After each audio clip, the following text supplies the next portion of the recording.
안녕하세요. ESG 경영. 목표는 많은데 특히 물류 쪽 탄소 배출량 이거 정확히 측정하는 게 참 복잡하게 느껴지죠. 여러분이 보내주신 자료들을 보니까요.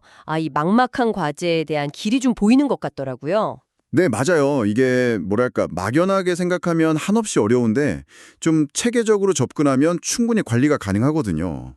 보내주신 자료들이 그 구체적인 방법들을 잘 설명해주고 있는 것 같아요. 네. 그럼 어디서부터 시작해야 할까요? 그 자료들에서 먼저 배출량 계산의 기본 틀, 스콥 1, 2, 3 개념부터 짚어주네요. 맞습니다. 이게 배출원을 딱 구분하는 기준인데요. 스콥 1은 사업장에서 직접 배출하는 거예요. 예를 들면 회사 소유 트럭이 쓰는 연료나 창고 난방용 보일러 같은 거죠. 직접 배출. 네네. 스콥 2는 이제 사용하는 에너지를 만드는 과정에서 나오는 간접 배출이에요. 주로 구매한 전기 사용량.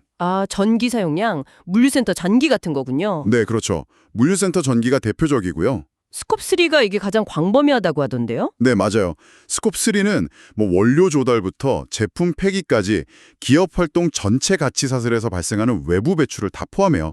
협력사 운송, 임차 차량 쓰는 거, 아니면 직원들 출장, 폐기물 처리, 종류가 아주 많죠. 특히 물류에서는 고객한테 제품 배송하는 과정 있잖아요. 이 하류 운송 및 유통, 여기서 나오는 배출량 파악이 핵심이라고 자료들은 강조하고 있습니다. 그렇군요. 개념은 알겠는데 그럼 실제 데이터는 어디서 또 뭘 수집해야 하는 걸까요? 이 부분이 사실 제일 궁금하실 것 같아요. 그렇죠. 그게 제일 중요하죠. 자료들을 쭉 종합해보면 크게 두 축이에요. 운송 과정하고 창고나 물류센터 운영. 운송 같은 경우는요, 그냥 전체 이동거리만 보면 안 되고 단계별로 좀 쪼개서 봐야 정확도가 확 올라가요. 단계별로요? 네. 예를 들어 픽업 단계에서는 차량 종류가 뭐고 연료는 뭘 쓰는지, 그리고 화물 무게나 부피 같은 적재량 정보가 필요하고요. 그리고 장거리 운송, 그러니까 간선 운송 때는 실제 운행거리, GPS 데이터 같은 게 유용하겠죠. 그리고 운행 중에 평균적으로 얼마나 싣고 다녔는지 그 적재율도 파악해야 하고요. 마지막 최종 배송 단계에서는 배송지가 몇 군데냐, 이런 데이터가 연비에 영향을 주니까 중요하죠. 와, 생각보다 훨씬 더 세분화해서 봐야 하는군요. 그럼 창고나 물류센터 쪽은 어떤 데이터를 주로 파야 할까요? 창고는 아무래도 에너지 사용량이 핵심입니다. 전력 얼마나 썼는지, 또 난방이나 냉방에 쓴 연료, 뭐 가스나 유류 같은 거요. 그런 사용량 데이터가 기본적으로 필요하고요. 그리고 추가로 처리한 물동량이 얼마인지, 설비는 얼마나 돌렸는지 같은 운용 데이터랑 같이 봐야 돼요. 그래야 배출량 효율성을 제대로 분석할 수 있거든요. 와, 듣기만 해도 데이터 종류가 진짜 많네요. 이걸 좀 효율적으로 또 정확하게 수집하는 뭐랄까 기술적인 방법은 없을까요? 자료에서 좀 강조하는 부분들이 있을 것 같은데요. 네, 있습니다. 역시 자동화가 핵심 열쇠인데요. 보내주신 자료들에서는 크게 두 가지 기술 축을 강조해요.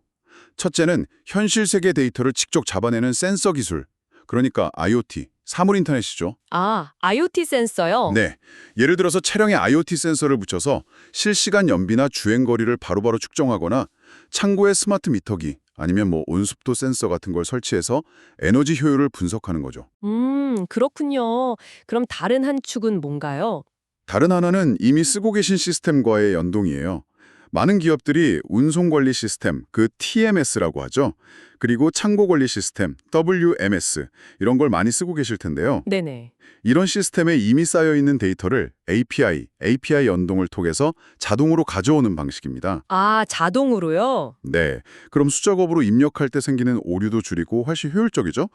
뭐 글래클라우드 같은 통합 솔루션도 이런 기능을 제공한다고 언급되어 있고요. 결국에는 다양한 소스에서 데이터를 자동으로 추출하고 extract, 분석 가능한 형태로 변환하고 transform, 또 이걸 저장하는 load, 일련의 과정, 그 ETL 파이프라인이라고 하잖아요. 네, ETL. 네, 이 ETL 파이프라인 구축이 중요하다고 보는 겁니다. 아하. 기술을 활용해도 이걸 뭐 한 번에 다 구축하기는 좀 부담스러울 수도 있을 것 같은데요. 혹시 단계적으로 접근하는 방법 같은 것도 나와 있나요? 네, 그렇습니다. 아주 현실적인 로드맵을 제안하는데요. 처음부터 너무 완벽하게 하려고 하기보다는 단계적으로 고도화하는 전략이에요. 페이즈 1, 첫 단계에서는 뭐 엑셀 기반이라도 괜찮으니까 기본적인 데이터 수집 체계를 만들고 가장 중요한 핵심 배출원부터 파악하는 데 집중하는 거죠. 일단 시작하는 게 중요하군요. 그렇죠. 그러다가 페이스 2에서는 아까 말씀드린 IoT 센서나 시스템 연동, API 같은 걸 통해서 데이터 수집을 자동화하고 범위도 좀 넓히고요. 마지막 페이스 3에서는 이렇게 쌓인 데이터를 머신러닝으로 분석해서 예측 모델을 만든다거나 아니면 실시간 현황판, 대시보드를 구축하는 식으로 고도화 단계로 나아가는 거죠. 근데 중요한 건 초기 단계의 좀 단순한 데이터 분석만으로도 의외로 쉽게 계산할 수 있는 부분들, 이른바 낮게 달린 과일을 발견할 수 있다는 점이에요. 아, 그렇죠. 작은 성공 경험이 중요하겠네요. 맞아요. 그게 또 추진력을 얻는 데 도움이 된다고 하더라고요. 데이터의 질 관리도 정말 중요하겠군요. 아무리 많이 모아도 데이터가 부정확하면 의미 있는 분석이 어려울 테니까요. 네, 정확합니다. 데이터 완전성, 정확성, 일관성 이런 것들이 중요하죠. 자료에 나온 그 CJ 대한통운의 로이스 플랫폼이나 아마존 사례는 단순히 데이터를 모으는 걸 넘어서 이걸 운영에 적극 활용하는 모습이 되게 인상 깊었어요. 특히 아마존은 전기 트럭 운행 데이터랑 재생에너지 발전량 예측을 이렇게 연계해서 충전 스케줄까지 최적화한다니, 와, 이건 정말 대단하더라고요. 네, 그렇죠. 단순 보고용 데이터가 아니라 실제 운영 효율화랑 직결되는 거죠. 네. 여러분의 회사에서는 현재 어떤 데이터를 또 어떤 방식으로 수집하고 계신가요? 한번 이 기회에 점검해 보시면 좋겠습니다. 오늘 이렇게 쭉 살펴본 것처럼 물류 탄소 배출량 관리는 결국 어떤 데이터를 어떻게 모으고 활용할 것인가 하는 그 체계적인 데이터 전략에서 시작되는 것 같습니다.